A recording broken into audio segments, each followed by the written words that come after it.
उनके सब कमियों कमजोरियां जो हैं किसी भी तरह की उनके साथ होना, काम करने वाले सभी लोगों के साथ होना, डॉक्टर्स हैं या एडमिनिस्ट्रेशन में हैं या ऑफिस में काम करते हैं या नर्सिंग स्कूल में पढ़ाते हैं या पढ़ते हैं, उस सबके साथ होना। हम चाहते हैं कि तेरी दया से, तेरी कृपा से ये हॉस्पिटल एक बार जिंदा हो जाए, इसमें जान आ जाए और दूर दूर तक इसके साथ चर्चा और लोग इसमें आए ताकि वो शिफा पाए। प्रभु जी, हमारी प्रार्थनाएं कभी खत्म नहीं होगी, पर हम जानते हैं कि तेरे वचन में लिखा है, तूने कहा है मैं तुम्हारी सब जरूरतों को जानता, इससे पहले कि तुम चीज़ों को मेरे से मांगे मैं उन्हें पहले से ही जानता हूँ। प्रभु जी, तेरा धन्यवाद हो, तेरी स्तुति हो, तेरी महिमा हो। हमारी दुआ के बाकी हिस्से में हमारे साथ होना, हमारे दिल के ख्यालों को अपनी तरफ लगाना, हम तुझे देखें और किसी चीज़ की तरफ हमारा ध्यान आ जाए। चर्च के चारों तरफ, कलीसिया के चारों तरफ जो शैतान ने जाल बिछाए हुए हैं, प्रभु जी उनसे अपने बंदों को बचा के अपने पाक फरिश्तों को पहरा लगा के ये हम सब कुछ मांगते हैं तेरे प्रिय पुत्र हमारे मुक्तिदाता प्रभु यीशु मसीह के प्रिय नाम से, आमीन।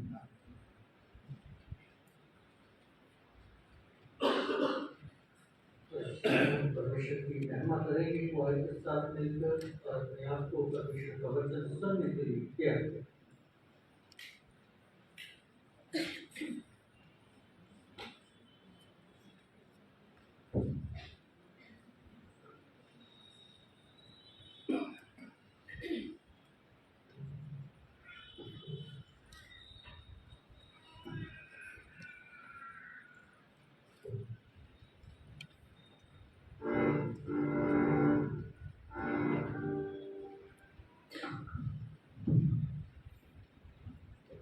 हालेलुया।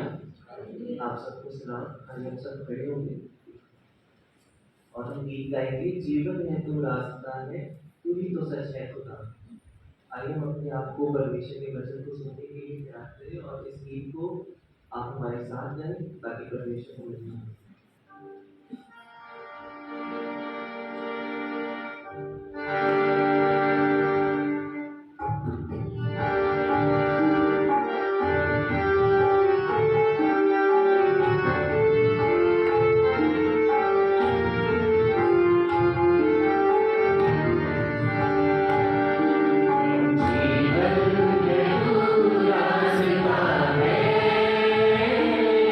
तू ही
सन लूका द्वारा लिखी गई इंजील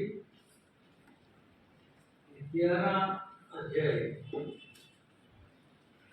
33 से लेकर इस अध्याय के अंत तक यानी 54 पद तक जो है वो हम पढ़े।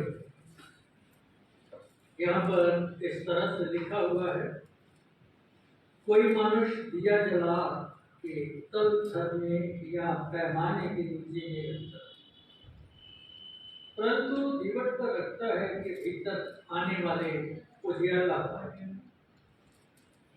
तेरे शरीर का दिया तेरी आंख है, इसलिए जब तेरी आंख निर्मल है तो तेरा सारा शरीर भी उजियाला है, परंतु जब वह बुरी है तो तेरा सारा शरीर भी अंधेरा है।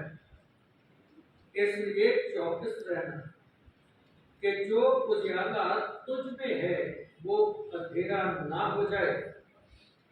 इसलिए यदि तेरा सारा शरीर उजियाला हो और उसका कोई भाग अंधेरा ना रहे, तो सब का सब ऐसा उजियाला होगा जैसा उस समय होता है जब दिया अपनी चमक से तुझे उजाला देता है। तब वह बातें कर रहा था तो किसी फरीसी ने उससे विनती की कि मेरे यहाँ भोजन कर। वह भीतर जाकर भोजन करने बैठा। फरीसी को ये देखकर अचंभा हुआ कि उसने भोजन करने से पहले स्नान नहीं किया। प्रभु ने उसको कहा, हे फरीसियों, तुम कटोरे और थाली को ऊपर ऊपर से तो मांजते हो, परंतु तुम्हारे भीतर अंधेर और दुष्टता भरी है। हे निर्बुद्धियों, जिसने बाहर का भाग बनाया, क्या उसने भीतर का भाग नहीं बनाया? परंतु हाँ, भीतर वाली वस्तुओं को दान कर दो, तो देखो सब कुछ तुम्हारे लिए शुद्ध हो जाएगा। पर हे फरीसियों, तुम पर हाय, तुम पुदीने और सुधार का और सब भांति के साग का दसवां अंश देते हो, परंतु न्याय को और परमेश्वर के प्रेम को टाल देते हो। चाहिए तो था कि इन्हें भी करते रहते और उन्हें भी ना छोड़ते। हे फरीसियों, तुम पर हाय, तुम आराधनालय में मुखिया मुखिया आसन और बाजारों में नमस्कार चाहते हो। हाय तुम पर, क्योंकि तुम उन शिपी कब्रों के समान हो जिन पर लोग चलते हैं परंतु नहीं जानते। तब एक व्यवस्थापक ने उसको उत्तर दिया, हे गुरु, इन बातों के कहने से तू हमारी निंदा करता है। उसने कहा, हे व्यवस्थापकों, तुम पर भी है। तुम ऐसे बोझ जिनको उठाना कठिन है मनुष्यों पर लादते हो, परंतु तुम आप उन बोझों को अपनी एक उंगली से भी नहीं छूते। हाय तुम पर, तुम उन भविष्यवक्ताओं की कब्रें बनाते हो जिन्हें तुम्हारे ही बाप दादों ने मार डाला था। अतः तुम गवाह हो और अपने बाप दादों के कामों से सहमत हो, क्योंकि उन्होंने उन्हें मार डाला और तुम उनकी कब्रें बनाते हो। इसलिए परमेश्वर की बुद्धि ने भी कहा है, मैं उनके पास भविष्यवक्ताओं और प्रेरितों को भेजूंगी और वह उनमें से कुछ को मार डालेंगे और कुछ को सताएंगे, ताकि जितने भविष्यवक्ताओं का लहू जगत की उत्पत्ति से बहाया गया है, सबका लेखा इस युग के लोगों से लिया जाए। हाबिल की हत्या से लेकर जकरिया की हत्या तक जो वेदी और मंदिर के बीच में घात किया गया, मैं तुमसे सच कहता हूं इन सब का लेखा इसी समय के लोगों से लिया जाएगा। हाय तुम व्यवस्थापकों पर, तुमने ज्ञान की कुंजी तो ले ली, परंतु तुमने आप ही प्रवेश नहीं किया और प्रवेश करने वालों को भी रोक दिया। जब वह वहां से निकला तो शास्त्री और फरीसी बुरी तरह उसके पीछे पड़ गए और छेड़ने लगे कि वह बहुत सी बातों की चर्चा करे और घाटने लगे रहे कि उसके मुंह की कोई बात पकड़े। ये मसीह की अंजील है। ए मसीह तेरी महिमा हो। आमीन आमीन। मेहरबानी से तशरीफ रखें, अपने स्तरों को परमेश्वर की हजूरी में झुकाएं, दुआ मांगें। प्रभु जी, हम तेरा धन्यवाद देते हैं, तेरी महिमा, तेरी स्तुति करते हैं। तेरे प्यार, तेरी दया, तेरी अगुवाई के लिए, तेरे लोगों के लिए जो तेरी हजूरी में उपस्थित है, आदर मेहमान देते हुए इस वचन के लिए जो पढ़ा गया, सुना गया और तेरे लोगों के द्वारा तेरी महिमा की गई। अब हम बेनती करते हैं, अपने वचन के द्वारा हमसे बात कर, ताकि तेरे वचन के भेदों को जाने, समझे, अपने जीवन में लागू करें। हम सब पर पवित्र आत्मा की छाया होने दे, मसीह यीशु के नाम से आमीन आमीन।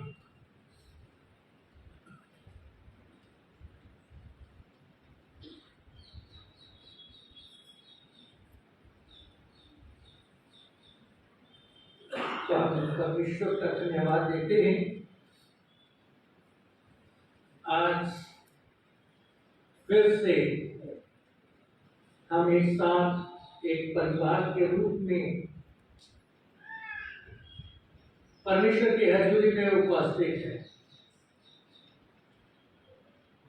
उसकी मौजूदगी का एहसास करते हुए, उसे अपने साथ पाते हुए, उसके साथ बैठे हुए, उसको अपनी बात कहते हुए, उसकी बात सुनते हुए, जब ऐसा वचन पढ़ा जाता है, सुना जाता है, बहुत सारे लोगों के मुंह उतर जाते हैं। आपको पता क्यों उतरते हैं? वो भी वैसा ही करते हैं। वो भी वैसा ही करते हैं। डॉक्टर साहब ने बिल्कुल ठीक कहा। इसलिए उतर जाते हैं क्योंकि वो भी ऐसा ही करते हैं, वो भी अपनी योजनाएं बनाते हैं, वो भी परमेश्वर के भेजे हुए को सताते हैं, उनके मुंह की बात पकड़ने के लिए तैयार रहते हैं कि उनके मुंह से निकले, अब फिर हम उसकी चर्चा करें, फिर हम उस पर एक्शन लें, फिर हम विरोधी बने, वगैरह वगैरह। और फिर एक बात से और भी उतर जाते हैं कि वचन बहुत सख्त था, पढ़ा गया, आज पादरी साहब पता नहीं क्या बोलेंगे, लेकिन मैं ऐसा कुछ नहीं बोलने वाला, डरना मत। मैं सिर्फ वही बात बोलूंगा जो परमेश्वर का वचन कहता है, मैं नहीं कहता। क्योंकि परमेश्वर का वचन जो है वो हमारे जीवन के हर पहलू की बात करता है। परमेश्वर का वचन जीवन के हर पहलू में अगुवाई की बात करता है, मार्गदर्शन और मार्गदर्शक होने की बात करता है, बचाने की बात करता है, नाश होने से बचने की बात करता है। जो उसके लोगों को सताते हैं, दोष लगाते हैं, उन पर हाय की बात करता है। और कभी कभी आपने लोगों को कहते हुए सुना होगा कि मेरी हाय तुझे लग जाए, मेरी क्या लग जाए, हाय तुझे लग जाए। इंसान की हाय से तो इतना फर्क नहीं पड़ता, इंसान की हाय से तो इतना फर्क नहीं पड़ता, लेकिन जब यीशु मसीह के मुंह से मेरे लिए, आपके लिए हाय निकलेगी, तब हम नहीं जानते कि उस हाय का असर हमारे ऊपर क्या होगा।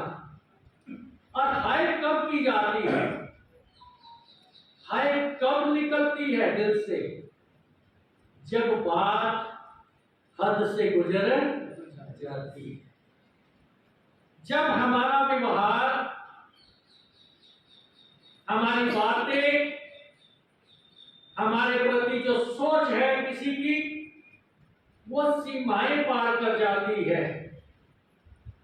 और जब सीमाएं पार कर जाती है तो फिर जो हाय निकलती है ना दिल से, वो किसी ना किसी को ले बैठती है। परमेश्वर का वचन जो है वो ये बताता है कि जब अलीशा को कुछ लोगों ने तंग किया, तो अलीशा के मुंह से जो शब्द निकला वो भी क्या हो गया, पूरा हो गया। और बहुत सारे ऐसे लोगों का वचन में जिक्र आता है, जब उसके लोगों को तंग किया जाता है वो कपड़े फाड़ने पर मजबूर हो जाते हैं अपने। तो फिर वो परमेश्वर की तरफ से न्याय के योग्य बन जाते हैं, उनका न्याय होना फिर जरूरी हो जाता है। अभी हमने परमेश्वर के वचन में से पढ़ा। तो आज जो जिनके पास लेक्शनरी है उनको पता होगा और पढ़ा होगा कि आज रिफॉर्मेशन संडे है। आज कोई मामूली इतवार नहीं है। रिफॉर्मेशन का मतलब आप सब लोग क्या है जानते हैं। सुधार की बात आती है,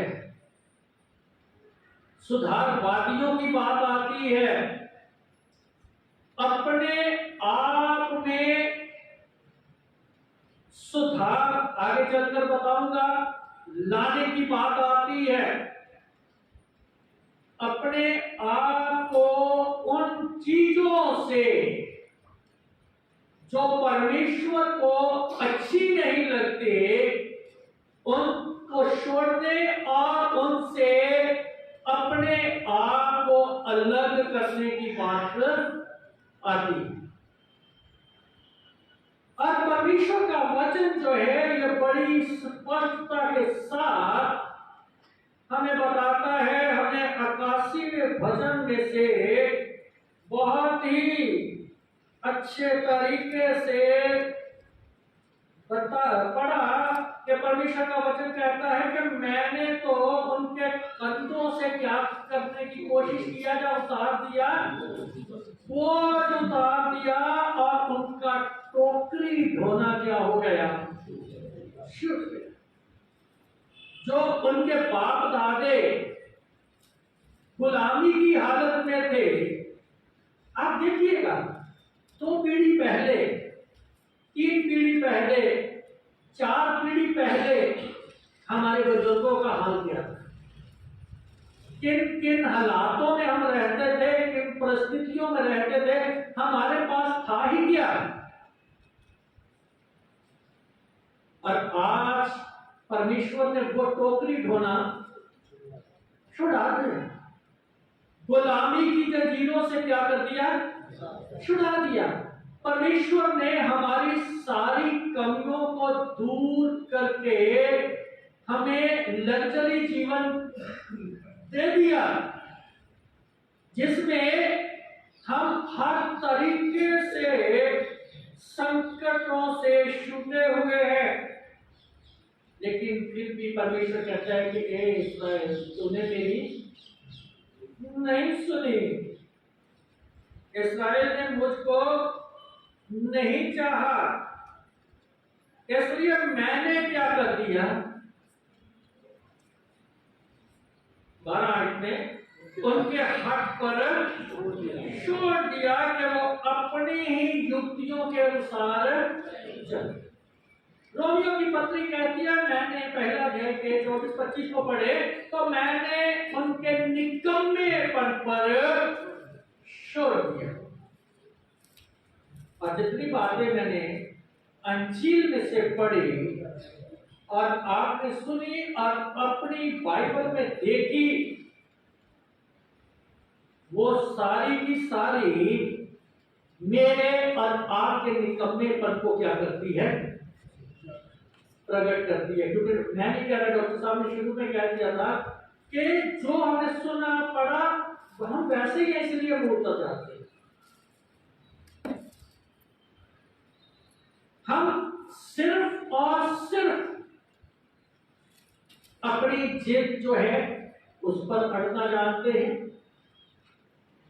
और याद रखिएगा, जब हम जिद के ऊपर अड़कर परमेश्वर के सुसमाचार के कामों में रुकावट बनते हैं ना,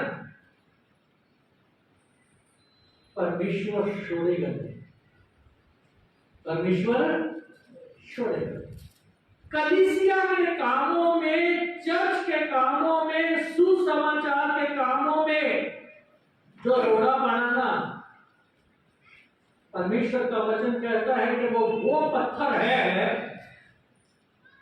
जब उसके ऊपर गिरेगा तो वो क्या हो जाएगा, जोर से बोलिएगा, क्या हो जाएगा, चकनाचूर हो जाएगा। भाई हम जानते हैं,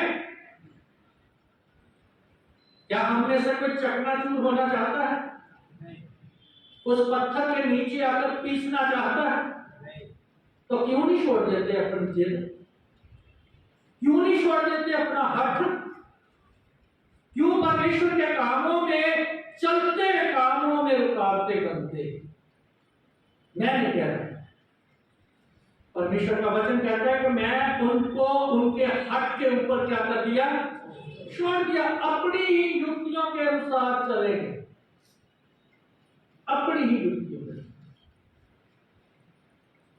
आपको पता है योशिया के बारे में पढ़ा गया, बाइबल के अंदर 4 राजाओं के बारे में बात की जाती है।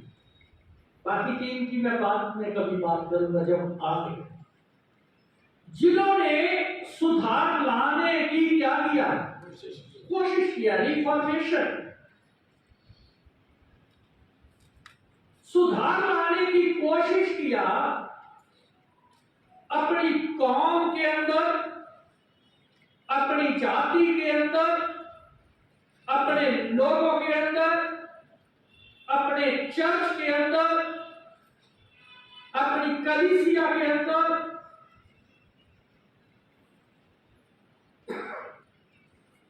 आपको पता है सुधार का मतलब क्या होता है? बुरे कामों को छोड़कर अच्छे कामों की तरफ। कभी आप पुलिस थाने के आगे से निकले, भाई बिल्ले क्या लिखा होता है वहां पे, हाँ जी, सुधार घर। जेल के आगे लिखा होता है सुधार घर। नहीं तो जाते जाते अभी देख लेना, सड़क पे हमारे पास ही है कि सुधार घर के अंदर वो लोग होते हैं जो कायदे कानून को नहीं मानते, जो नियम के अनुसार नहीं चलते, रूल रेगुलेशन को पसंद नहीं करते, और फिर अपनी ही चलाने की क्या करते हैं, कोशिश करते हैं। तो सुधार का अर्थ है परमेश्वर, बाइबल के मुताबिक परमेश्वर की व्यवस्था की ओर अपनी पूर्ण वापसी करना। 50% वापसी नहीं करना, 70% वापसी नहीं करना, 90% वापसी नहीं करना कि मैं उसको भी रख लूं, उसको भी रख लूं, उसका भी मुंह लिहाज रख लूं, उसका भी मुंह लिहाज रख लूं, वो ना नाराज हो जाए। अगर मैं ऐसा करूंगा तो वो क्या कहेगा, दुनिया क्या कहेगी। सुधार का मतलब है परमेश्वर की व्यवस्था की तरफ पूर्ण वापसी करना, पूरे देश से, पूरे प्राण से और पूरी शक्ति से, आत्मा से भी, आत्मा से। आपको पता है सुधार का मतलब ये भी है कि अपने देश, अपनी स्टेट, अपनी कलीसिया, अपना चर्च, अपना परिवार, इन सब के बीच में मूर्ति पूजा को छोड़ना, सभी प्रकार की बुराई से अलग हो जाना, सभी प्रकार की मूर्ति पूजा और बुराई को जड़ से खत्म करना और परमेश्वर के साथ एक नई वाचा बांधना, नया वादा करना, नया अंगीकार करना, समझौते को क्या बोलेंगे, न्यू करना, किसी एग्रीमेंट को क्या करना, न्यू करना। आज मैं और आप जो उसके घर के अंदर है, क्या अपने एग्रीमेंट को जो परमेश्वर के साथ किया हुआ है उसमें सुधार लाना चाहते हैं? हर दिन सुधार की जरूरत है, हर पल सुधार की जरूरत है। परमेश्वर का वचन योशिया के द्वारा जितने भी धार्मिक सुधार थे इस अध्याय के अंदर उसकी बात करता है। राजा योशिया को क्या मिला? आप जानते हैं क्या मिला?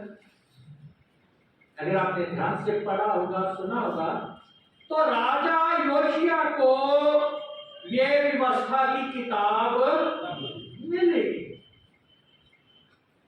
देखो, आपको नहीं मिली? किसको नहीं मिली? हाथ खड़ा करके बताइएगा किसको नहीं मिली। जिसको मिली वो बताए, हाथ खड़ा करके। कि साथ में इसको भी बताओ ना, कहां पे है आपकी व्यवस्था, कहां पे है आपका हजार, कहां पे है? नहीं है आपके पास। जब नहीं है तो इसका मतलब है कि सुधार लाने में भी हम कमजोर हैं, क्योंकि हमारे पास तो व्यवस्था ही नहीं, ये किताब ही नहीं। राजा योशिया को ये व्यवस्था की क्या मिल गई?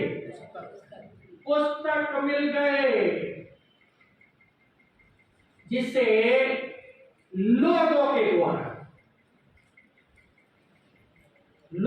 द्वारा लंबे समय से अनदेखा किया जा रहा था, अनदेखा किया जा रहा था।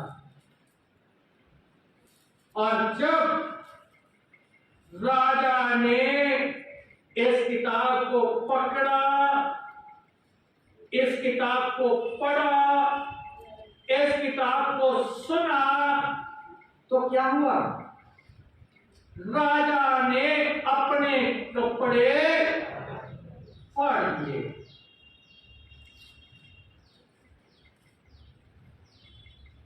राजा ने क्या कर दिया? देखिएगा, हमारा क्या बोलते हैं उसे, जमीर, मैं शायद अच्छे से नहीं बोल पा रहा ना, जमीर क्या मर चुका है? हमारे जमीर में जान नहीं रही। अपनी जिदें पकवाने के लिए हम चल जाना छोड़ देते हैं, काम करना छोड़ देते हैं, व्यवस्था की पुस्तक को अनदेखा कर देते हैं,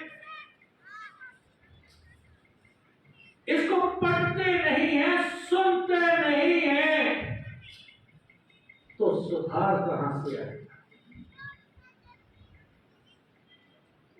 वो चीज हमारे जीवन में आ जाएगी जिसे परमेश्वर ने कहा है, वो है हट।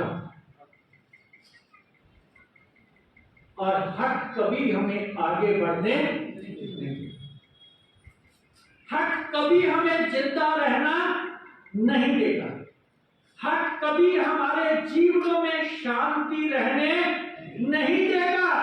वह हमारे अंदर एक ऐसी आग भड़काए रखेगा जो हमें जलाकर क्या कर देगी? राख कर देगी। मैंने आपसे वादा किया, मैं कुछ नहीं कहूंगा सजल, परमेश्वर के वचन से ही कहूंगा। जो कुछ भी कहूंगा परमेश्वर के वचन से कहूंगा, अपनी तरफ से नहीं कहूंगा। और आप 3-4 घंटे तो मैं छोड़ने वाला नहीं। इस हट का जवाब जो है वो हमने लेना है भाई, हट का जवाब लेना है। कपड़े फाड़े, कपड़े फाड़ने का मतलब क्या है? जी, विलाप करना, विलाप करना। ये पश्चाताप का क्या है? प्रतीक है। ये पश्चाताप का चिन्ह है। और अगर ये चिन्ह मेरे जीवन के अंदर परमेश्वर को नाना दिखा, मुंह से अंगीकार, दिल से पश्चाताप,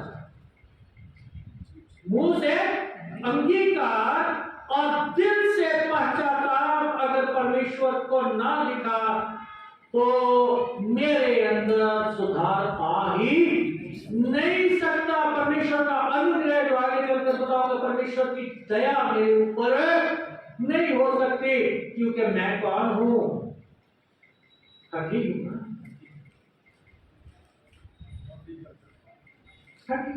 मैंने दूसरे को नीचा दिखाना ही दिखाना है, पादरी साहब को भी नीचा दिखाना है अपनी बात सुनवाने के लिए।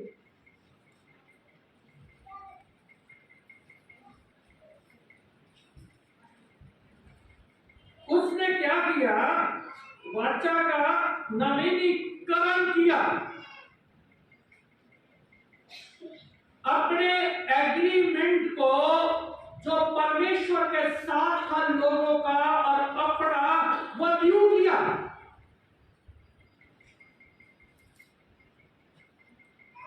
और न्यू आप जानते हैं कैसे किया? उसने सब लोगों को इकट्ठा किया।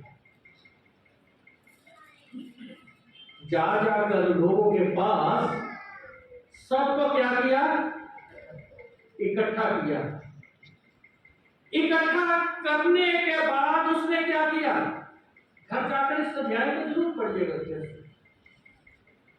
इकट्ठा करने के बाद उसने इस व्यवस्था की पुस्तक को उनके सामने पढ़ा, जैसे मैं भी पढ़ रहा हूं, आप लोगों ने भी पढ़ा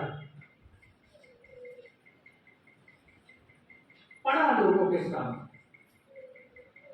जब हम इकट्ठे होते हैं तो इस व्यवस्था की पुस्तक को क्या करते हैं? पढ़ते हैं। फिर लोगों ने जब पढ़ा गया तो फिर लोगों ने और राजा ने मिलकर उस एग्रीमेंट को फिर से स्थापित कर दिया, नियुक्त कर दिया। शब्द ली वहां पे क्या किया? शब्द ली।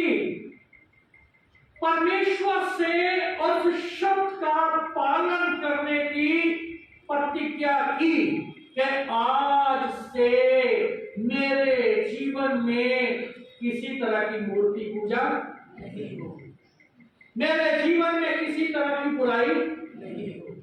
मूर्ति पूजा, मैं उस चीज की बात नहीं कर रहा जो मूर्तियों के सामने होती है, वो मैं आगे चलकर बताने वाला था। हिंट दे देता हूं, अपने घमंड, ईगो, अपना हट, किसी चीज को परमेश्वर से पहले पहल देनी, यह सारी मूर्ति पूजा है। कंजूसी भी मूर्ति पूजा है, चोरी भी मूर्ति पूजा है जो हम परमेश्वर की करते हैं, वगैरह वगैरह, वो अलग टॉपिक है। बहुत सारी बातें हैं इसमें। परमेश्वर से शब्द खाई और उसका पालन करने की प्रतिज्ञा भी की। तीसरा इसमें आता है कि उसने उस मूर्ति पूजा का विनाश किया कि नहीं? किया। मैं और आप करेंगे कि नहीं? जवाब नहीं। करेंगे। चर्च के खिलाफ जाएंगे? चर्च के कायदे कानून के खिलाफ जाएंगे? पादरी के खिलाफ जाएंगे? यहाँ सब बोलेंगे कि नहीं? चिट्ठियां भेजेंगे? कायदे कानून को मानेंगे ना? पादरी आपका दुश्मन नहीं, घर का बाप बच्चों का दुश्मन नहीं होता। अगर वो सीधे रास्ते पर नहीं लेकर जाएगा ना, तो दुनिया आपको दबा लेगी। बाप की नहीं मानोगे तो लोग आपको गलत रास्ते पर जाने के लिए क्या कर देंगे? प्रेरित कर देंगे। और जब आप एक बार गलत रास्ते पर चल गए, उस दलदल में धंस गए, तो फिर बाप की हिम्मत में क्या होती है? कई बार टूटनी शुरू हो जाती है कि मेरा बच्चा, मेरा बेटा, मेरा बेटी नर्क की ओर जो है वो चल रही है, नर्क की ओर। उसी मूर्ति पूजा का विनाश की बात कही गई है।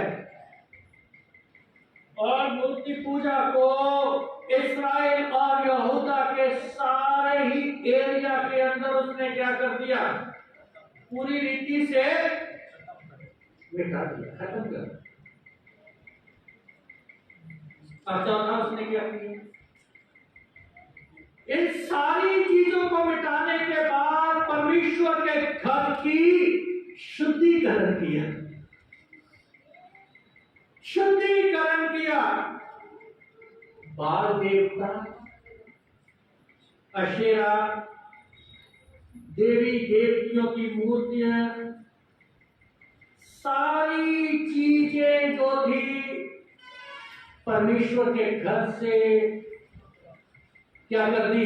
हटा दी, निकाल दी, हटा दी। आप में से कौन परमेश्वर का घर है? जहाँ 4-5 ही हाथ खड़े हुए, परमेश्वर का घर है ना, हम सब उसके मंदिर हैं। ये ईंटों वाली बिल्डिंग नहीं। इस घर से इस मूर्ति पूजा का क्या करना है? निकाल देना।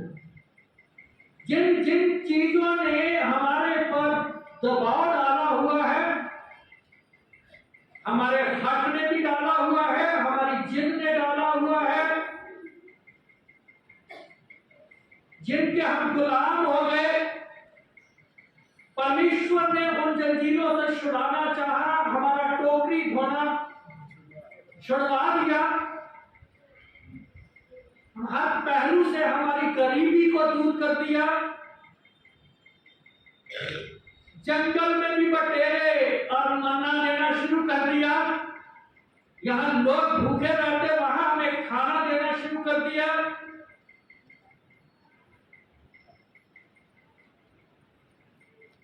देखिएगा, शब्द जरूर कड़वे हैं, लेकिन इसकी सच्चाई को हम झुठला नहीं सकते।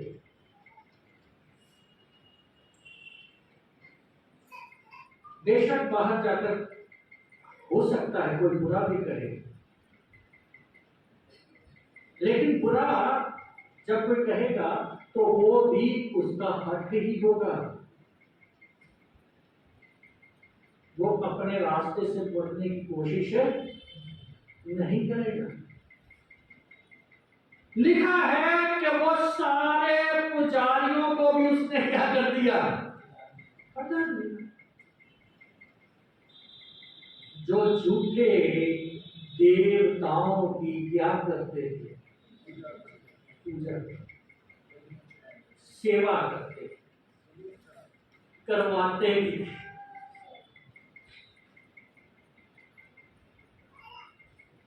कहां पर खड़े? हमारा स्तर क्या है? बेस क्या है हमारा उस चीज का स्तर का?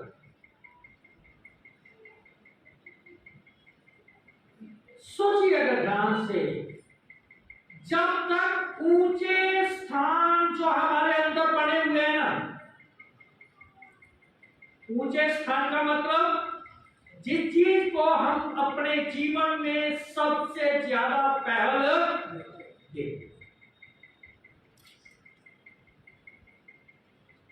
जब तक ऊंचे स्थानों का नाश नहीं ना होता, सुधार लाना अपने आप में क्या है? मुश्किल है। योशिया ने क्या किया? बताया गया इसी अध्याय में कि उसने सब ऊंचे स्थानों को क्या कर दिया? नाश कर दिया। वो क्या शब्द बोलते हैं? मलिया मेट, कुछ ऐसा मलिया मेट कर दिया।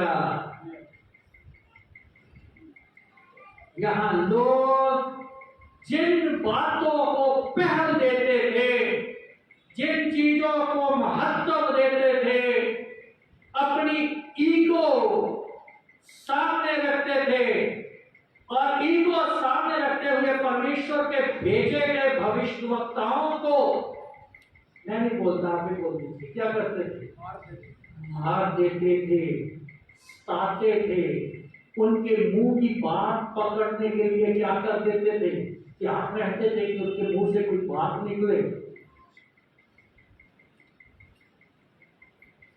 बाइबल ऐसे लोगों के श्राप की बात करती है, मैं नहीं कर रहा, बाइबल करती है। और पीढ़ियों पीढ़ी तक की करती है।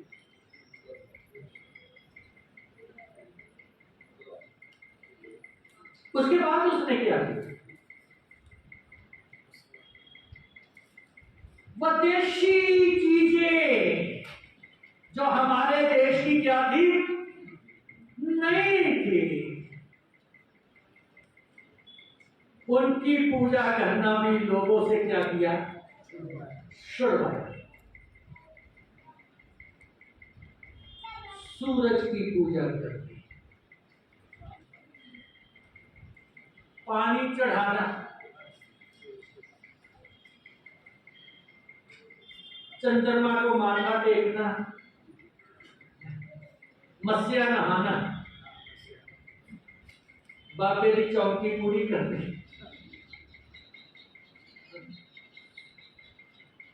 और क्या करना? सितारों की पूजा करनी, पिपल की पूजा करनी, बेरी की करनी, बोर्ड पे गाना बजाना। मैं नहीं कर रहा भाई, देखिएगा बाइबल को पढ़कर देखिएगा, इन सारी चीजों की पूजा क्या कर दिया? खत्म। बैन लगा दिया, बैन।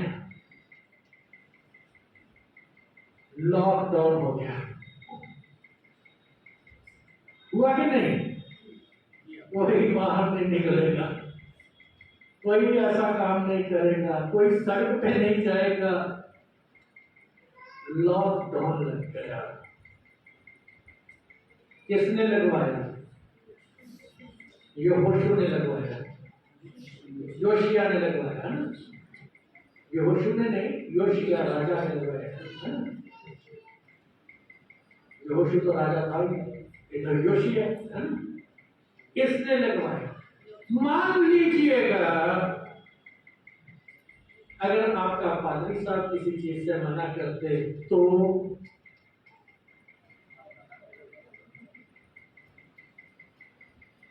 क्या होगा? बताइएगा कि आज से इस चर्च के अंदर ये नहीं होगा, इसी कानून का पालन होगा, ऐसे ही चला जाएगा, इस बात को माना जाएगा, फिर क्या होगा? है जवाब? क्यों नहीं है जवाब? इसलिए नहीं है कि हमारे पास सुधार की अहमियत ही नहीं।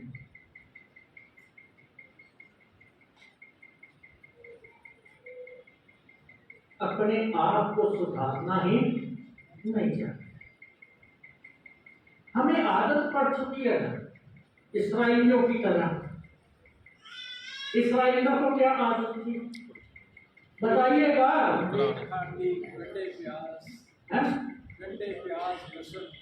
गंडे प्याज लहसुन मीट है ना, स्वादला भोजन, लेकिन उससे भी बढ़कर क्या आदत थी?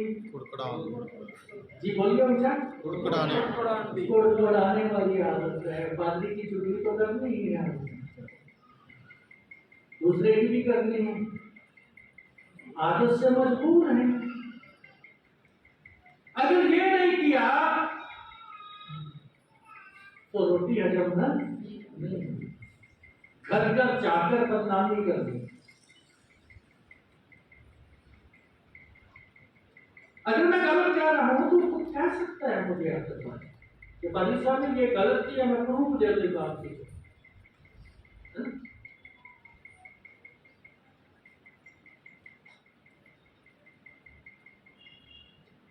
इन सारी चीजें करने के बाद क्या हुआ? फिर से एक नई शुरुआत, पुनरुत्थान हुआ। पुनरुत्थान समझते? जब बपतिस्मा होता है तब कहा जाता है आज से तुम मर गए, पुरानी बातें, पुराने काम, पुरानी सोच, पुराने विचारों के लिए तुम क्या हो गए? मर गए, और फिर से एक नई शुरुआत के लिए जी उठे। तुम एक नई सृष्टि, की शुरुआत के लिए उठे हो, नई सृष्टि के लिए। और वचन कहता है कि जितने मसीह यीशु में पुरानी बातें क्या हो गई, खत्म हो गई, बीत गई, और जितने मसीह यीशु में हैं वो सब कौन है, कौन है, नई सृष्टि। बोलो हालेलुया, हालेलुया। मैं कह दूं, मुंह से अंगीकार कर लो कि मैं मसीह यीशु में कौन हूं, नई सृष्टि हो, तो फिर जिद कहां, जिद खत्म होनी चाहिए ना, हट खत्म होना चाहिए, ईगो खत्म होनी चाहिए, अनाज्ञाकारी खत्म होनी चाहिए, पखंडवाद खत्म होना चाहिए, ईर्ष्या खत्म होनी चाहिए। ये सारी चीजें तो नई सृष्टि वाली नहीं है।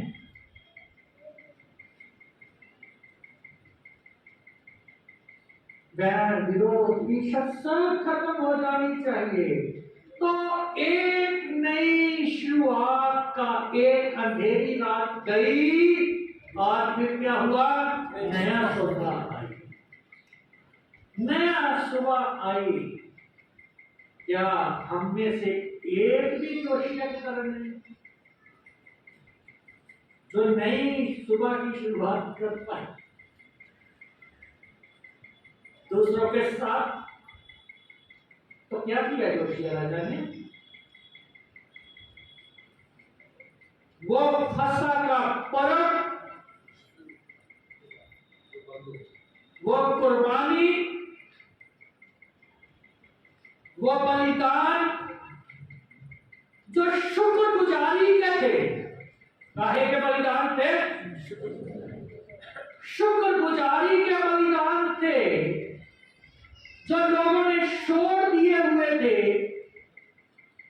जो चढ़ाने बंद कर दिए हुए थे, जिनको लोगों ने अनदेखा करना शुरू कर दिया था, जिनके लिए रिवाइवल चाहिए थी, वो रिवाइवल लोगों के अंदर दिख नहीं रही थी। जैसा हमने भी करनी है ना रिवाइवल थोड़े दिनों के बाद, वो रिवाइवल जो दिख नहीं रही थी, वो फसा जो आपस में होनी चाहिए थी, रिफाकत जिसे शायद बोलते हैं, वो होनी चाहिए थी, उसको योशिया राजा ने क्या किया? बहाल कर दिया। बोलो हालेलुया, हालेलुया, बहाल कर दिया, जिसे लंबे समय से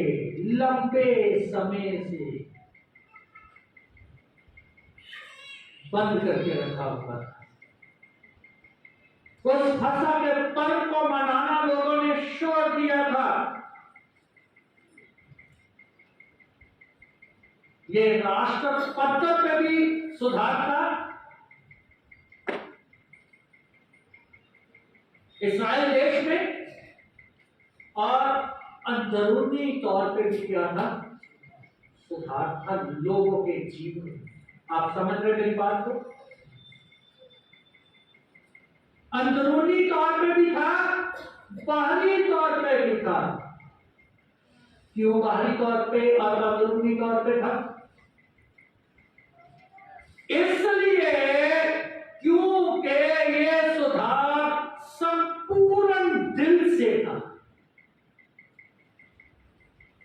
इसमें कहीं भी शेर की गुंजाइश नहीं थी जिससे हवा चली जाए अंदर। हवा अंदर जाने का एक सुराग भी उन्होंने नहीं। पूरे दिल, पूरी आत्मा और पूरी शक्ति से परमेश्वर की ओर योशिया के साथ उन लोगों ने अपना रास्ता चुन लिया, रास्ता जो परमेश्वर की ओर जाता, हमारे हट की ओर नहीं जाता। वो रास्ता है जो परमेश्वर की ओर जाता था, क्योंकि वचन कहता है चौड़ा है वो मार्ग जो विनाश की तरफ जाता है। बहुत सारे लोग उस पर चलते हैं, लेकिन सकरा है, दंड है वो मार्ग जो जीवन की ओर पहुंचाता है। उस मार्ग को हो सकता है 2 दिन हमें परेशानी हो, 4 दिन परेशानी हो, क्योंकि चुगली नहीं खाई तो पेट कैसे भरेगा। अगर हमने कहते 72 घंटे किसी चीज से निकाल दें, डॉक्टर साहब गलत सुना है कि 72 घंटे किसी चीज से निकाल ले तो उसके बाद हमारी आदत पकड़नी शुरू हो जाती। कोशिश करके देखिए, 72 घंटे निकालने की कोशिश कीजिएगा, और जब निकल गए ना, पूरे दिल, पूरी आत्मा, पूरी शक्ति से हम उस चीज की ओर मुड़ना शुरू करना। और ये सारी चीजें परमेश्वर का वचन कहता है कि ये मेरे पर आधारित नहीं होनी चाहिए, मेरी सोच के ऊपर आधारित नहीं होनी चाहिए, मेरे विचारों के ऊपर आधारित नहीं होनी चाहिए। आधारित होनी चाहिए तो किस बात पर होनी चाहिए? परमेश्वर के वचन पर आधारित। परमेश्वर के वचन पर, व्यवस्था की इस किताब के पर आधारित होनी चाहिए। और जब परमेश्वर की व्यवस्था के ऊपर आधारित होनी शुरू हो गए तो याद रखिएगा हमारे अंदर एक नई क्रांति आना शुरू, एक नई रिवाइवल, जागृति पैदा होनी शुरू हो जाएंगे। एक आंदोलन छिड़ जाएगा जो बुराई के विरोध में होगा, और ये परमेश्वर का घर फिर वो घर होगा जहां हर इंसान की दुआ क्या होगी? सुनी जाएगी। अभी नहीं सुनी जाती ना सर, क्योंकि इस तरीके से की नहीं जाती ना जिस तरीके से परमेश्वर चाहता है।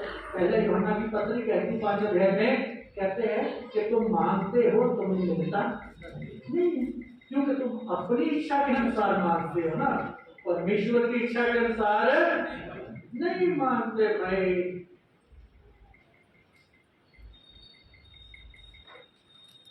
और बात जो इस अध्याय के अंदर है वो ये कहती है कि पाप से पूर्ण अलगाव चाहिए।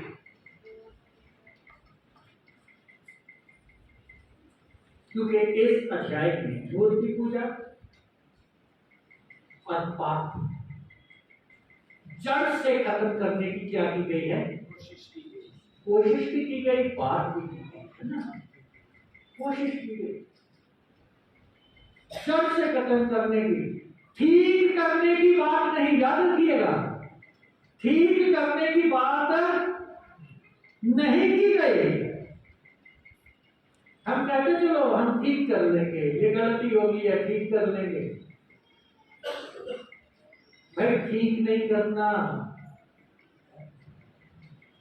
अपने आप को ठीक ही नहीं करना। अपने आप में सारी चीजें जो परमेश्वर को पसंद नहीं है उन चीजों को जड़ से खत्म करना। आज कह दिया सॉरी, 2 घंटे के बाद वही कर लिया, पश्चाताप तो नहीं हुआ ना। पश्चाताप वो होता है जिस चीज को दोबारा नहीं किया जाता। और जो हमने संत लूका द्वारा लिखी गई अंजील में से पढ़ा है उसने हमें सही प्रार्थना करने के तरीके बताए, सही तरीके से विश्वास करने के तरीके बताए। धार्मिक पखंड से दूर रहने के तरीके के बारे में बताया गया है। बाहरी धार्मिकता को छोड़कर अंदरूनी सुधार के लिए प्रेरित किया गया है।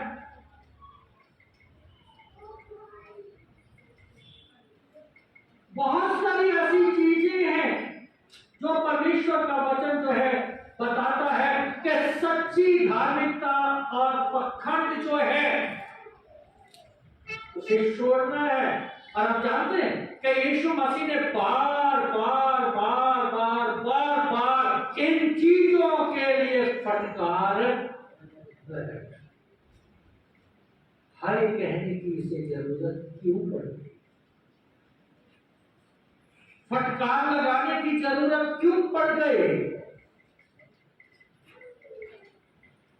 क्योंकि हम ऐसे बन गए कि ना तो खुद स्वर्ग में जाने वाले हैं और ना ही दूसरों को जाने देंगे।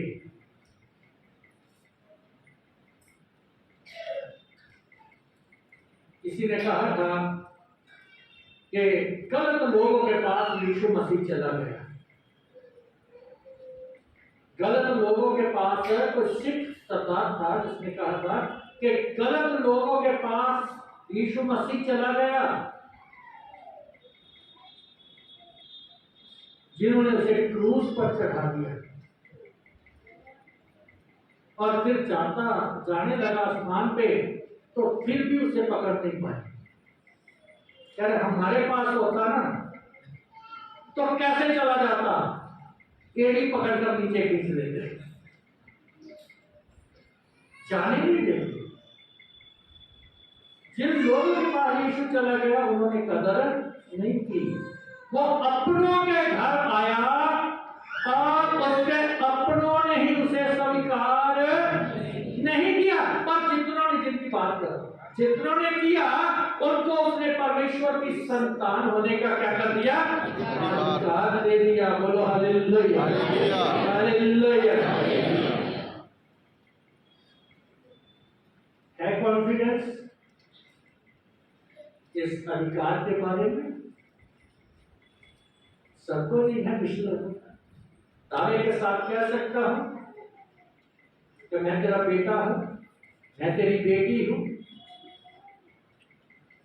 आज रात मेरी मृत्यु हो जाए और यीशु मसीह कहेंगे भाई दरवाजा बंद है, तू अंदर नहीं आ सकता, तो क्या मैं इतना कॉन्फिडेंस रखता हूं कि मैं कह सकूं कि कैसे नहीं आ सकता? मैं तेरा बेटा हूं, मैं तेरी बेटी हूं, इस घर के ऊपर मेरा क्या है, अधिकार है।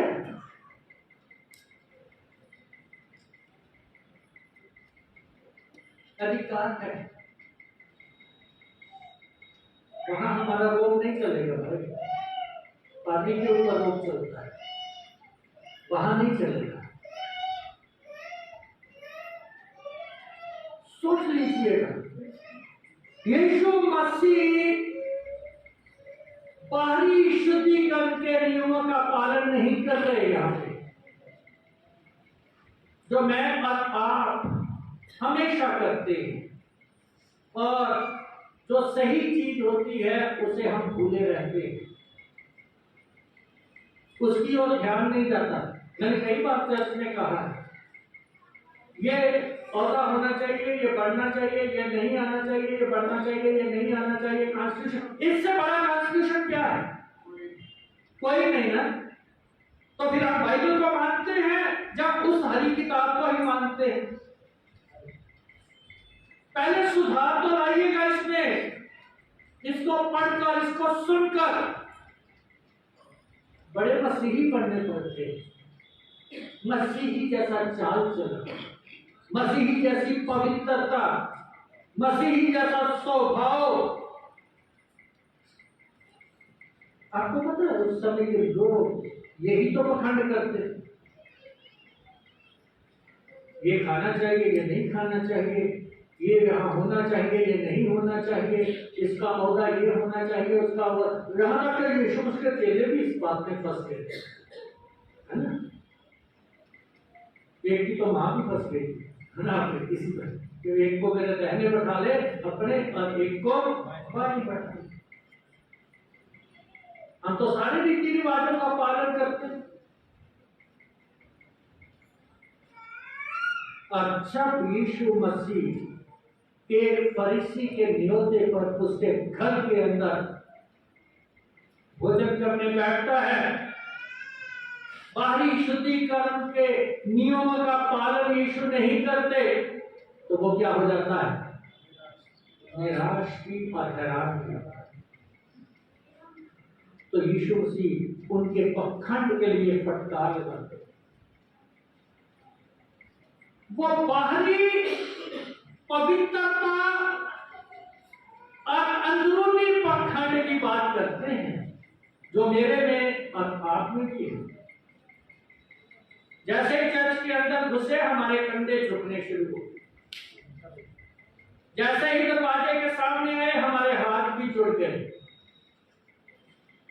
और शर्ट के नीचे जाकर अकड़ हो गई।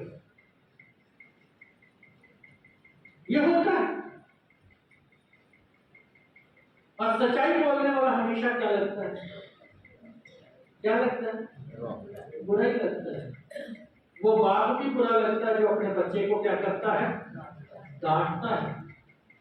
वो कहता नहीं दूसरों के बाप अच्छे हैं, मेरा बाप अच्छा नहीं है। ये तो मुझे समझता ही नहीं है, मेरे पेरेंट्स तो मुझे समझते नहीं है। भाई जो पेरेंट्स समझ जाते हैं ना, वो कोई और बच्चे को समझ नहीं सकता। जो एक पादरी अपनी कलीसिया को समझ सकता है, वो दूसरा बाहर वाला नहीं समझ सकता, जिनके पास हम जाकर बातें करते हैं और उनको भी साथ में जोड़ते हैं कि आज हमारे साथ भी जुड़ो। कलीसियाओं को तो जोड़ते जोड़ते पादरियों को भी जोड़ना शुरू कर दिया। तो यहां पर बाहरी पवित्रता और अंदरूनी पखंडों की बात हो रही है। बाहरी पवित्रता क्या है? अभी पढ़ा मैंने अंजील में से कि बर्तन को क्या करते हैं? बाहर से साफ करते हैं, अंदर से। तो यीशु मसीह ने क्या कहा? अंदर की चीजें क्या कर दो? दान कर दो। कहां लिखा था? मुझको पढ़ लेंगे। परंतु हम भीतर की वस्तुओं को क्या कर दो? दान कर दो, तो देखो सब कुछ तुम्हारे लिए कहां है भाई? शुद्ध हो जाएगा। सोचिएगा हमारे लिए शुद्ध क्यों नहीं है? हमारे लिए ये काम, ये बातें ठीक क्यों नहीं है? क्योंकि अंदर की चीजें तो हमने दान ही नहीं की। कंजूस इतने बड़े, कंजूसी मूर्ति पूजा का नाम।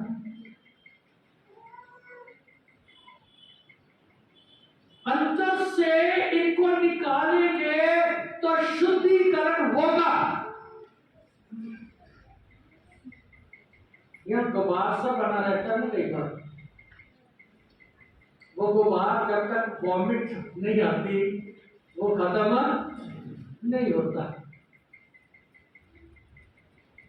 और अंदर से उगलना बुरी चीजें बहुत जरूरी है, क्योंकि जो अंदर भरा है ना, बाइबल कहती है वही इंसान के बाहर निकलता है। हमारी बाहरी पवित्रता जो है वो किसी काम की नहीं है। बाहरी पवित्रता और अंदरूनी दुष्टता की यीशु मसीह बात करते हैं। चिट्टे कपड़े पहनने से कुछ भक्त आप ही कहते हैं कि नहीं बन जाता। अपने बर्तनों को बाहर से तो हम बहुत साफ करते हैं, अंदर हमारे अंदर क्या है? लोभ। लोभ किस चीज का? पैसे का, इज्जत का, और औहदे का भी तो है, धन दौलत का और बहुत सारी चीजों का, अच्छे कपड़ों का, अच्छे स्टेटस का, वगैरह वगैरह बहुत सारी चीजें हैं जिन्हें आप अंदर बड़ी लंबी लिस्ट बना सकते हैं। अंदर का लोभ सारी चीजों का क्या है, भरा हुआ है, और वो सारी चीजें मुझे नाश की ओर, मुझे बुराई की ओर, मुझे दुष्टता की ओर, मुझे परमेश्वर से दूर लेकर क्या कर रही है,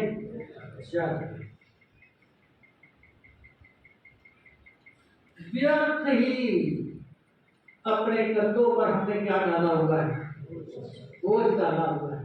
और यीशु मसीह क्या कहते हैं, ऐ बोझ से दबे लोगों मेरे पास आ जाओ, मेरे पास आ जाओ, मैं तुम्हें क्या दूंगा, आराम। संसार तुम्हें क्या देता है, दुख देता है, मैं तुम्हें शांति दूंगा, मैं तुम्हें शांति दूंगा। देखिएगा, प्रार्थना जिसकी शुरू में यीशु मसीह बात करते हैं,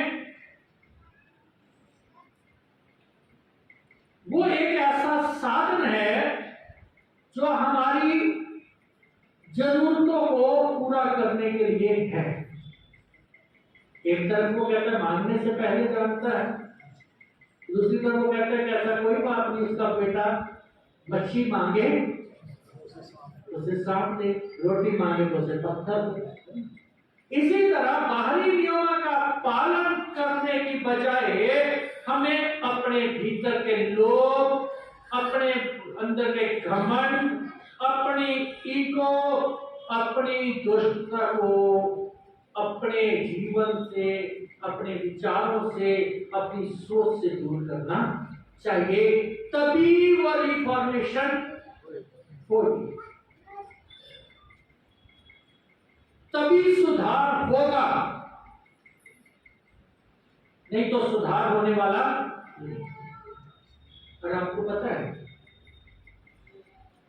परमेश्वर ने मुझे और आपको अधिकार दे रखे,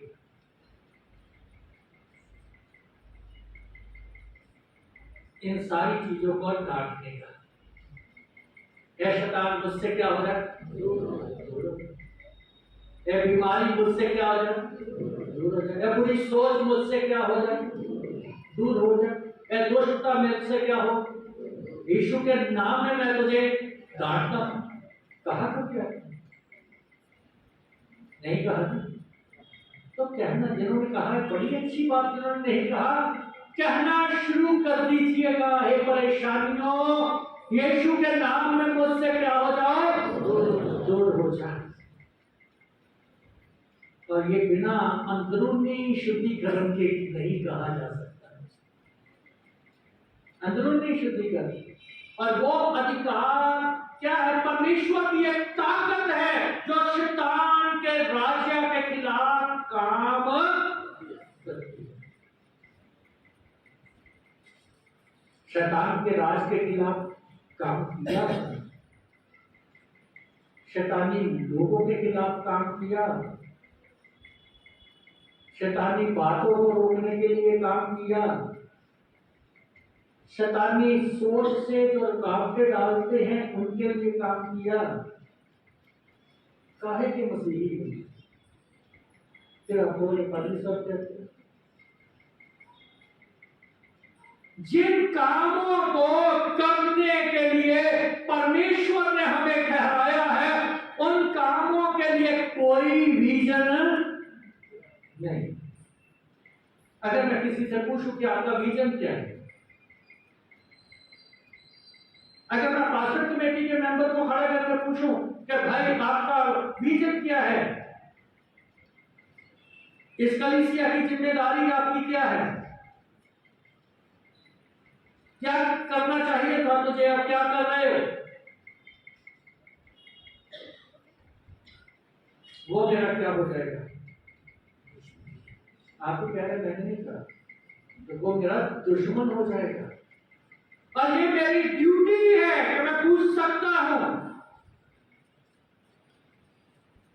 बता मुझे तेरा रीजन क्या है। मेरे पे तो रोक डालने आ गए, बता तेरा काम क्या है। वो भी नहीं बता पाएंगे, क्योंकि मैं अपने बच्चों को क्या करता हूं, जानता हूं। वो कितनी हैसियत के मालिक हैं। अगर बाप चुप रहता है ना, तो इसका मतलब ये नहीं है कि बच्चे से बात करता है।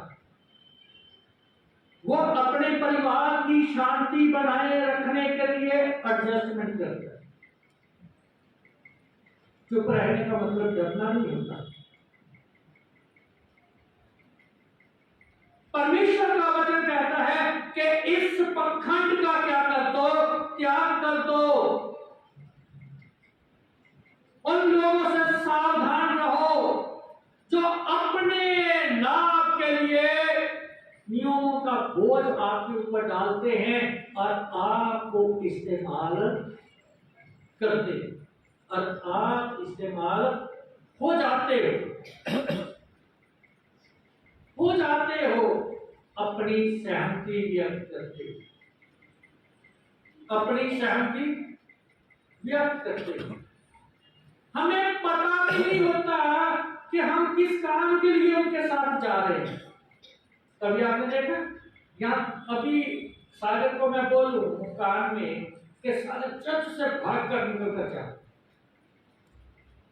चर्च से भाग कर निकल कर जा, चलकर नहीं, क्या होगा? क्या होगा?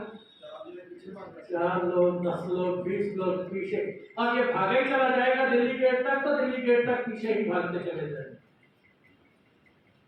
और रास्ते में किसी ने रोककर पूछा ना क्या होगा, कोई पता नहीं। हमारी पास्टर कमेटी, हमारे चर्च के लोगों का भी यही काम, कुछ पता नहीं है। लकीर के फकीर है, एक दूसरे के पीछे भागते हुए। लिख दो चिट्ठियां जितनी लिखी जाती हैं, लिखते जाओ लिखते जाओ लिखते जाओ, रोज चिट्ठी, इतना ढेर लगा हुआ है। भाई पूछ तो लो आकर, पखंडवाद तो छोड़ो, पहले सीधे आकर बात करो। सावधान रहने की बात की गई है। सुधार और सच्चा सुधार यीशु के जीवन और यीशु मसीह की शिक्षाओं पर ध्यान केंद्रित करने से होता है।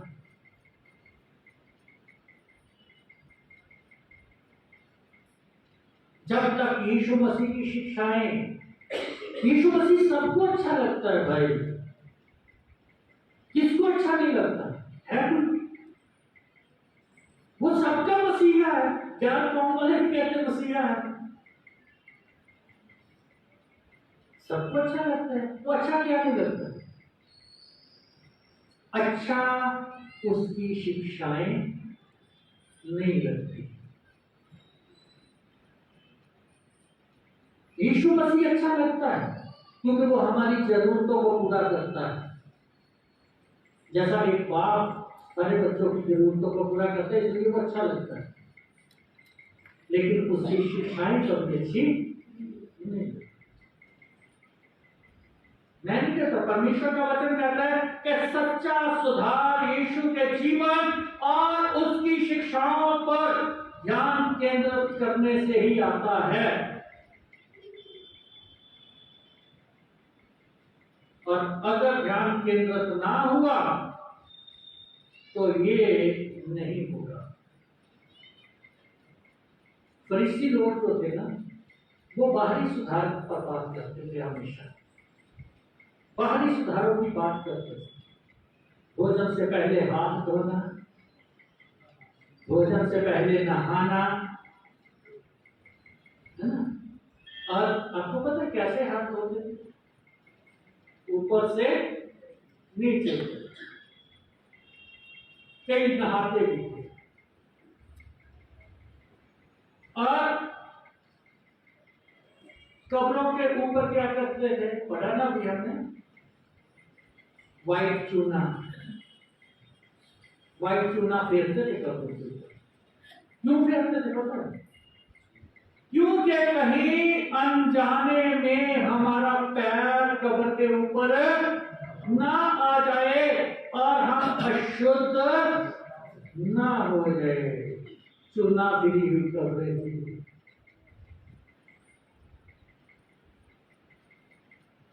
बाहरी तौर पर अपने आप को पवित्र बताते थे, अंदर से उनके बदबू आती, उनके कामों से, उनके विचारों से, उनके रहन सहन से। तो यीशु मसीह यहाँ दिल के सुधार की बात करते उन्होंने सिखाया कि सच्चा सुधार बाहर से नहीं बल्कि अंदर से आता है। अगर उनका दिल शुद्ध होगा तो बाहरी कार्य भी उनके क्या होंगे, शुद्ध।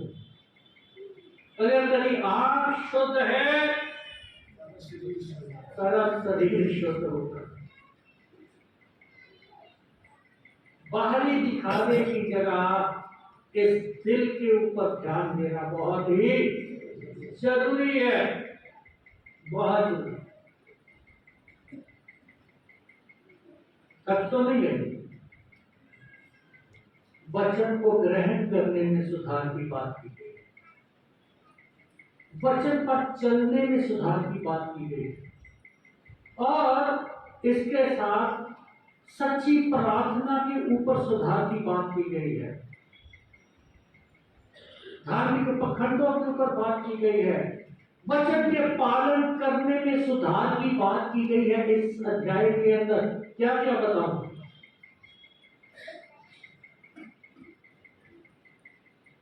थोड़ा तो हमें कोशिश करते रहना चाहिए। लेकिन यीशु मसीह कोई भी अधूरी चीज को पसंद नहीं करता। उसे तो ना 50% चाहिए, ना 70 चाहिए, ना 90 चाहिए। 100% सुधार मेरे जीवन के अंदर चाहिए। अगर नहीं तो मैं उसका चेला नहीं।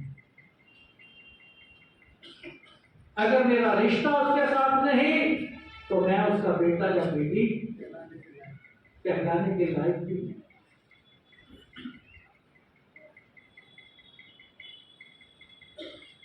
क्या करूं, और कुछ बहुत सारी चीजें। आज रिफॉर्मेशन संडे है, मेरे और आपके लिए मौका है। क्या जाने कल हम होंगे कि नहीं होंगे। जब मैं सूरत में था तो एक कन्वेंशन स्पीकर ने एक कहानी सुनाई थी। उसने कहा था कि एक पादरी चर्च के अंदर प्रचार कर रहा था, अपने जीवन में सुधार लाने की बात कर रहा था, और एक आदमी उस चर्च के अंदर बैठा था।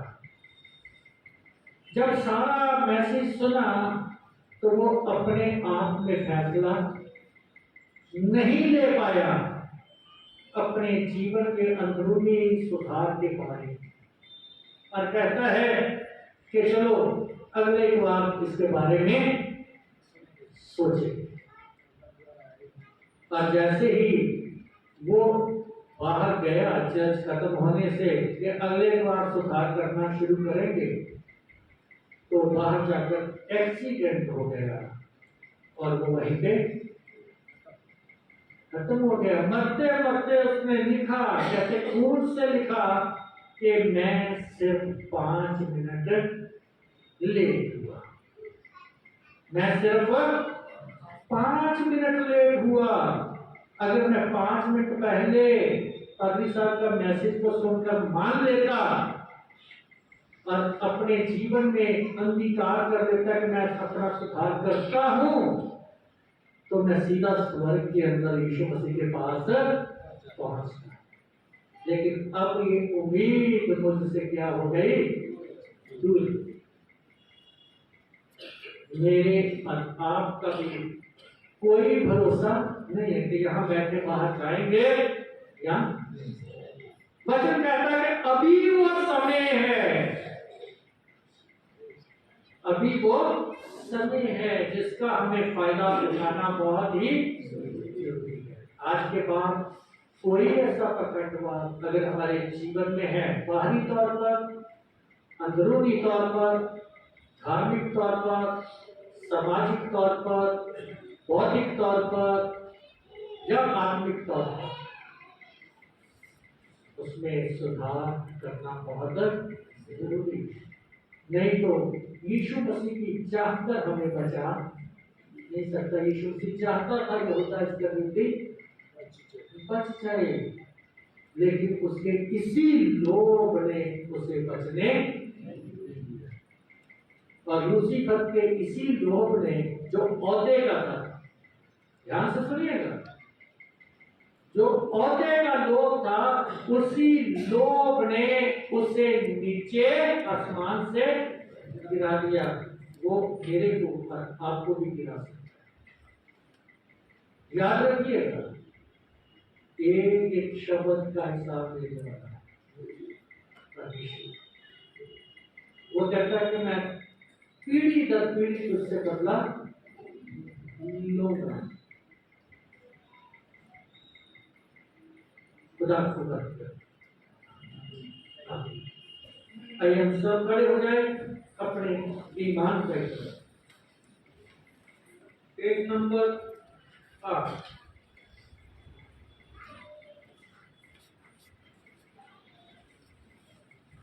हम मिलकर कहें, मैं खुदा का तेरे मुतलिक बात पर ईमान रखता हूँ जो आसमान और जमीन का खालिक है। मैं यीशु मसीह पर ईमान रखता हूँ जो खुदा का इकलौता बेटा और हमारा खुदावंद से पेट में पड़ा, कुंवारी मरियम से पैदा हुआ, पिलातुस के अहद में दुख उठाया, मसलूब हुआ, मर गया और दफन हुआ, आदमी अरवा में उतर गया, तीसरे दिन जी उठा, आसमान पर चढ़ गया और बाप के दाहिने बैठा है, जिंदा और मुर्दों की अदालत के लिए फिर आएगा। मुकद्दस पर, पाक कलीसिया पर, मुकद्दसों की शराकत, गुनाहों की माफी, बदन की क़यामत और अपनी जिंदगी पर ईमान रखता हूँ। आमीन। Page number 16, section number 19। हम मिलकर अपने गुनाहों का इकरार करें। नाम कुदरत के खुदा, हमारे आसमानी बाप, हमने ख्याल, कौल और ख्याल से तेरे और अपने साथियों के खिलाफ गुनाह किया है। हमने अपनी नादानी और कमजोरी के बायस और जानबूझकर भी बुराई की है।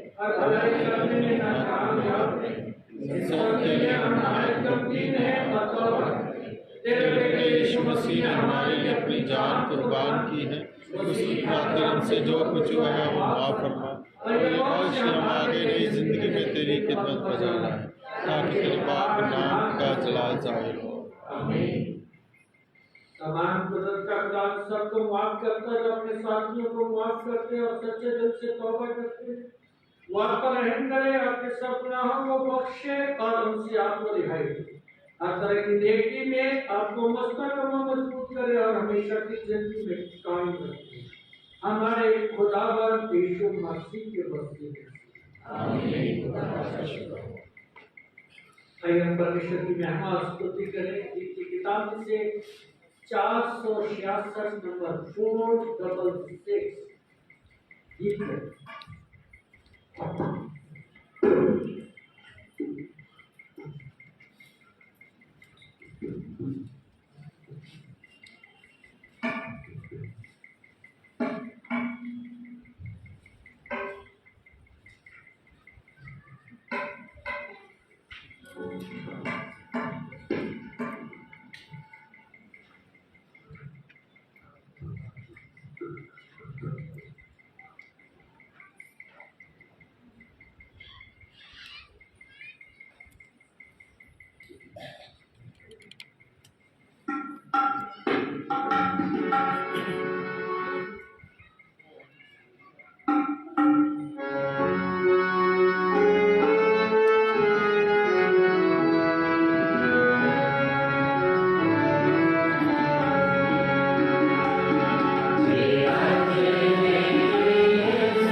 आमीन। हमारे बाप जो आसमान पर है, तेरा नाम पाक माना जाए, तेरी बादशाहत आए, तेरी मर्जी जैसे आसमान पर पूरी होती है जमीन पर भी हो। हमारे रोज की रोटी आज हम बख्श दे, जैसे हम को माफ करते हैं, तो भी हमारे से माफ कर, हमें आजमाइश में न करने दे, बल्कि बुराई से बचा, क्योंकि बादशाहत, कुदरत और जलाल हमेशा तेरे हैं। आमीन। हमारे खुदावन यीशु का फजल, खुदावन की मोहब्बत, पानी की रिफाकत अशरफ आप सबके ऊपर हमेशा हमेशा रहे। आमीन।